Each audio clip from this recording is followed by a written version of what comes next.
बुध प्रदोष व्रत कथा। सर्व कामना सिद्धि के लिए यह बुध प्रदोष व्रत किया जाता है।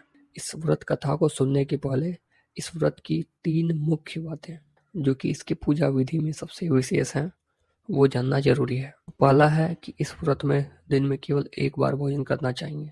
ये आप संध्या पूजन के बाद कर सकते हैं।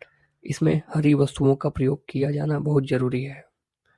और तीसरा यह है कि इस व्रत में शंकर भगवान को धूप, बेलपत्र आदि से पूजा किया जाना आवश्यक है और हरी वस्तुओं को चढ़ाना भी आवश्यक है। तो चलिए इस व्रत कथा को शुरू करते हैं। जो इस व्रत कथा का वाचन करने वाले हैं प्रियंका मिश्रा जी। प्राचीन काल की कथा है। एक पुरुष का नया नया विवाह हुआ था।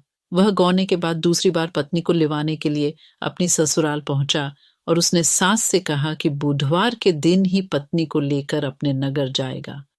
उस पुरुष के सास ससुर ने, साले सालियों ने उसको समझाया कि बुधवार को पत्नी को विदा कराकर ले जाना शुभ नहीं है, लेकिन वह पुरुष अपनी जिद से टस से मस नहीं हुआ।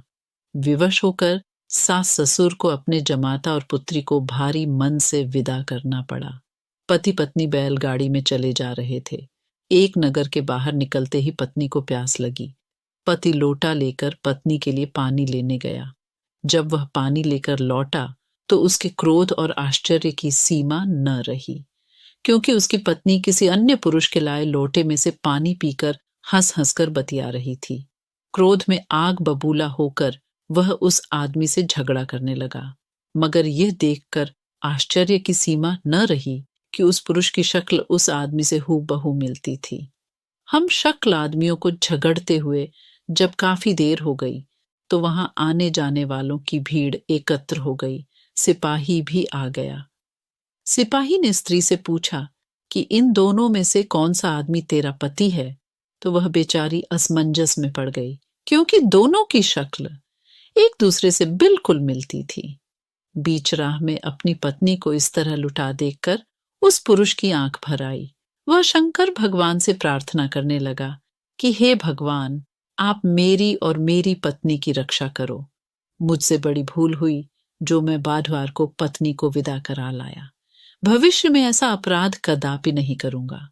उसकी वह प्रार्थना जैसे ही पूरी हुई कि दूसरा पुरुष अंत ध्यान हो गया और वह पुरुष सकुशल अपनी पत्नी के साथ अपने घर पहुंच गया। उस दिन के बाद पति पत्नी नियम पूर्वक बुधवार प्रदोष व्रत रखने लगे। अगर आपको इसी तरह की कथाएं सुनना पसंद हैं तो हमारे चैनल को लाइक और सब्सक्राइब करें। हमारी टीम सभी तीज त्योहारों के लिए सबसे सटीक